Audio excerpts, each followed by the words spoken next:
Hello Wanderers and welcome back to Chiara's Slow Travel Adventure. I'm Chiara, your guide for all things slow travel, sustainable traveling and long-term traveling as well.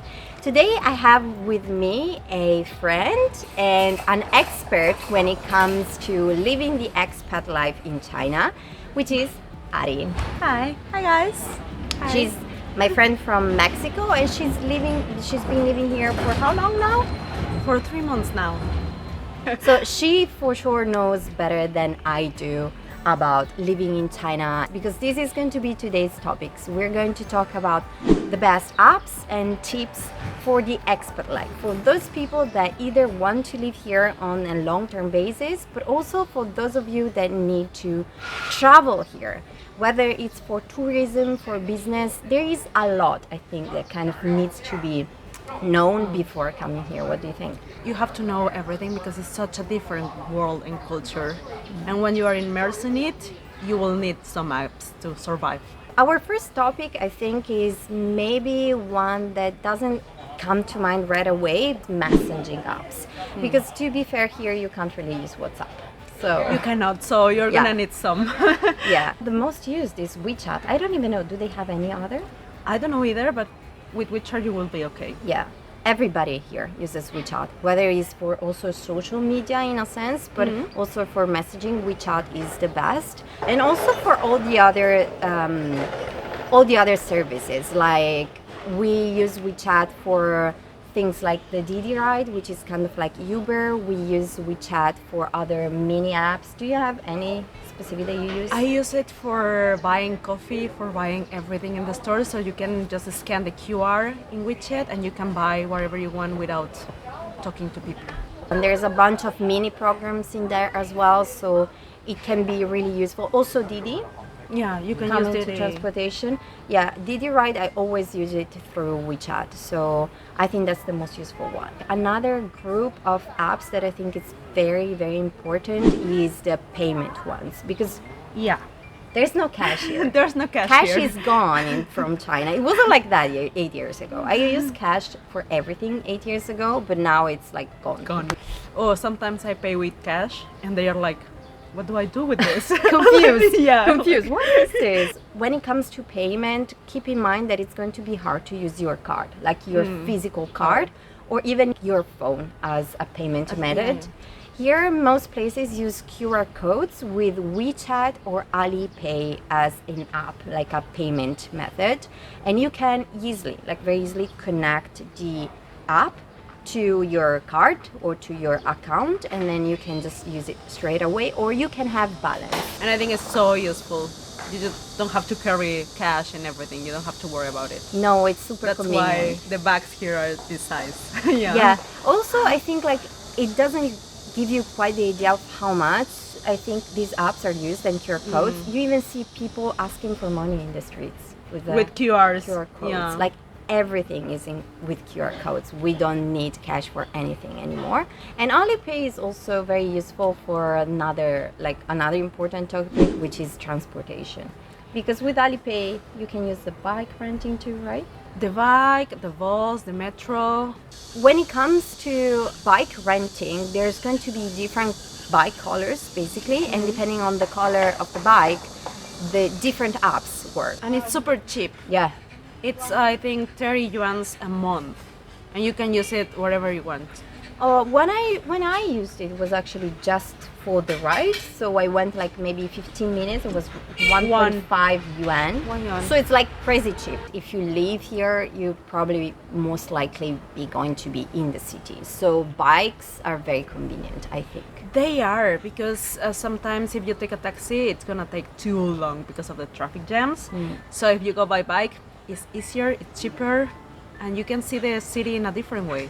I usually like to travel by foot anywhere, but Beijing is not possible. No, it's not. Especially summertime. Yeah. Another big factor, the pollution. When it comes to pollution, there's no escape here. you should bring something to wet Cover your your nose. face. Yeah. Yeah. Can you buy train tickets? Yeah, you can You buy train can. tickets by Alipay. And Didi also. You have Didi in Alipay. Didi is the Chinese Uber. Didi Yeah, Ride. Didi Ride. You can easily get also a taxi in the streets if you want, but Didi Ride you will know in advance how much you're going to pay, and you can actually decide. I always go for the fixed price because I live far, and I guess if you go for the fixed price, it's like, okay, you know how much you're gonna pay, and you know they're gonna be quick. You know? Yeah, I know. And you can find Didi both on Alipay and on WeChat. So it's very, very convenient. You can use actually WeChat to pay for the subway directly, right? I haven't Directly used with that. Pay. I just I pay know. with Alipay. Or Alipay. But you can also buy, and in my opinion, is more convenient, The card. Yes, Yeah. there is just a card. You purchase it and you just top it up. Yeah, that one. This one. This card is really convenient because you just add money. Again, you use WeChat and Alipay to pay for it, and you just tap it and you can go anywhere. And to be fair, subways here are pretty cheap. Places like Beijing are freaking big. They are. To come here today took me 2 hours from my house, and I live kind of at the outskirts, but still it's very big. So the subway is definitely going to be something that you're gonna use. So depending of course where you're coming from is going to be different price, but it's ranging between I think 10 RMB to 3 RMB, so it's pretty cheap. Yeah. But the bus is even cheaper. And you can get everywhere with the bus, and you can use the same card for the bus and for the metro. Yeah, same card for both transportation, so that's really convenient. But if you need to travel long distance, the bullet train is definitely your best choice. And you can use the 12306 app or trip.com to book the seats as well. Trip doesn't have translation, but you can use Google Lens to translate. Yeah, whenever you it's a want. little bit annoying, but it's necessarily. I think translating apps, there is no way you can escape that when you come to China, because not everybody speaks English and everything is in Chinese. So Yeah. you need like Google Lens for I Google Lens everything. Even apps, that's really convenient to know what Are you what is buying? going. Yeah, Yeah. what are you doing? What are you agreeing to sometimes, you know? When it comes to translating apps, I think I'll still use Google Translate because that's what I'm used to.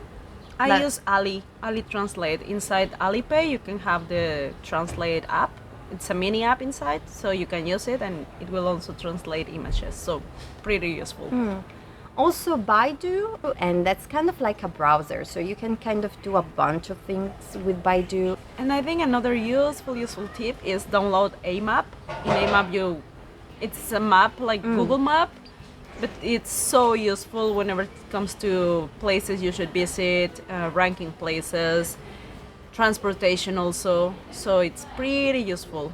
And keep in mind that when it comes to apps in China, they're all kind of interconnected. So you can use a lot of main apps like Baidu or like Alipay to do a lot of other things because Yeah. they're all interconnected with other apps. Another big important topic when it comes to apps, I think, is deliveries, whether it's food, groceries, clothes, anything.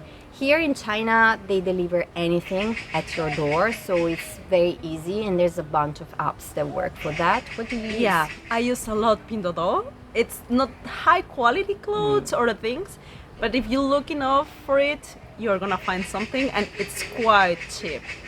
Also, Taobao and Meituan. Meituan, I think you will love Meituan. It's the most used. Yeah, Meituan for food, for offers, whatever you want to do. If you want to buy experiences here in Beijing, tours, and you want to find some good offers, you should download. You can find coupons for swimming pools if you want to, I don't know, if you want a trip. It's for everything. It's truly for everything. Yes. Yeah. There is also this app which I don't remember the name, the one for the pollution, and that's actually pretty useful because you can check the air quality, especially in cities like Shanghai and Beijing. I think is essential if you want to go for a run or a ride when you breathe in a lot of air. Another good app to have either for offers and also for reviews to know where to go is Dianping. I think Chinese people, they care a lot about reviewing. So they are very good at reviewing places and giving stars. So you can really trust them whenever it comes to reviews. The last app, and I think for me, the fundamental apps, this channel would not even exist if there was not VPN. VPN, if you come from abroad, if you're not from China, is essential. I mean, unless you're like Like me, I don't use a VPN because you're I not don't into use it. social media. I'm not also. into social media. But most so- people are. Without VPN in China, there is to be said, you cannot use most of the apps you're used to use in your own country. China has this, the Great Wall. It's called the Great Wall. Yeah, it is a great wall. It's a great wall that impedes basically you to use any app that is not Chinese app. yeah. It's been censored basically. But you have to think wide here. Think Facebook, Instagram, YouTube, Google. Like I use Google for everything. Google is my assistant, my actual assistant in life. And I could never live without Google. WhatsApp as well, that doesn't work. Spotify, YouTube. So all of those apps will not work in China unless you have a good VPN. And when I mean good, there are a few options. The most popular one is probably ExpressVPN. Some people love it. Some people think that ExpressVPN is the best in the world, but it never worked for me. And I've been using almost 2 months Let's VPN, but I know there's also NordVPN. I think most of the Astral. people use Let's VPN. I think it's the best one. Yeah, it's Chinese. It That is kind of Chinese. gives you an idea, you know, like it's a Chinese VPN and it knows the system, you know, so it works really well. At least for me, it has been working like magic. Last thing and a bonus one is tips to know before coming either to travel or to live in China. Because it's not going to be the same as for South America or for No, Europe. it is definitely not the same. Yeah. It is not. Oh, you only need a fan, a bottle of water, and an umbrella. Please bring an umbrella. Yeah, I'm thinking like health, sunscreen. Sunscreen, you totally need it. I think all the beauty products here are so different. So Don't buy it. Don't buy it. Don't buy it here. You want to know what's inside. In Europe, we're super picky and careful when it I comes to know. those things. And I've been to Korea, so there's no coming back from Korea. Like there's no once you go Korean, you never come back, you know. And Yeah. in China, you really cannot know what's inside the product. So I do advise not to buy Chinese products. Also, another useful object in summertime is essential.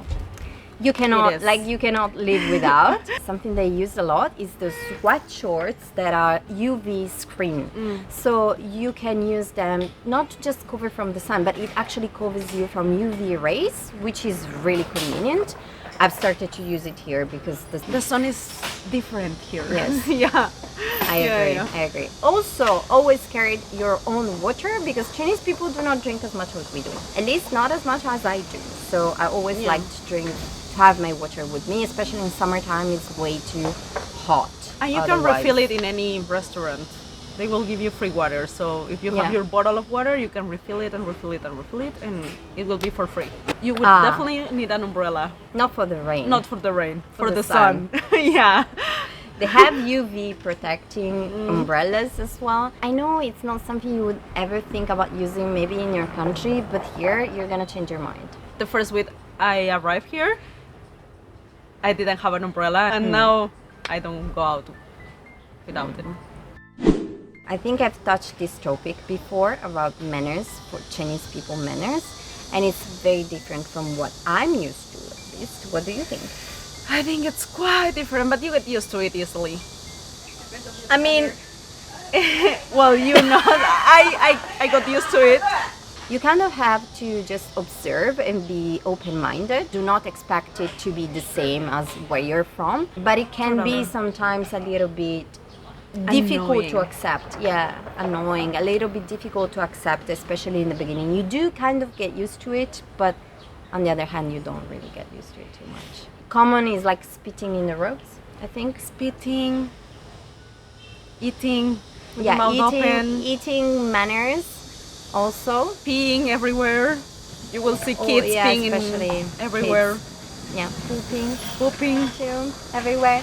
So just, oh yeah, Yeah, also this personal personal space space doesn't does not exist. exist. I know it doesn't sound like obvious because most of other Asian countries, they're very respectful of your personal space and will not get close to you. Think about Japan, Koreans, even Thai people. They're like personal space Personal, exists. yeah, yeah. But in China, it does not. They don't know what's a line.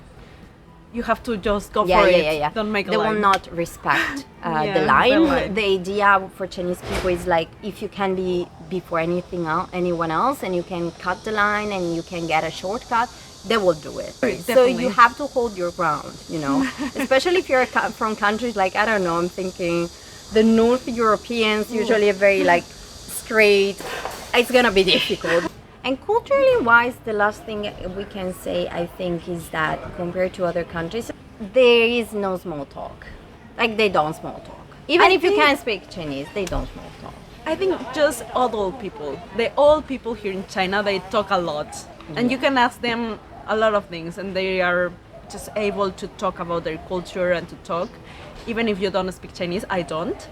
But they Yeah, you try. can use translating. Yeah. apps. Not like in the shops, in the restaurants, do not No. expect it. Doing things like ordering in shops and restaurants is pretty easy. You just translate whatever you need and you just show it to them, and it goes Everything so will be smoothly. fine. Yeah, Yeah. will be fine, like no problem. Okay, so if you have any question or any other tips that maybe we have forgotten about, please write them in the comments down below, and remember to subscribe, hit the notification bell so you don't miss future videos, and I'll see you guys in our next adventure.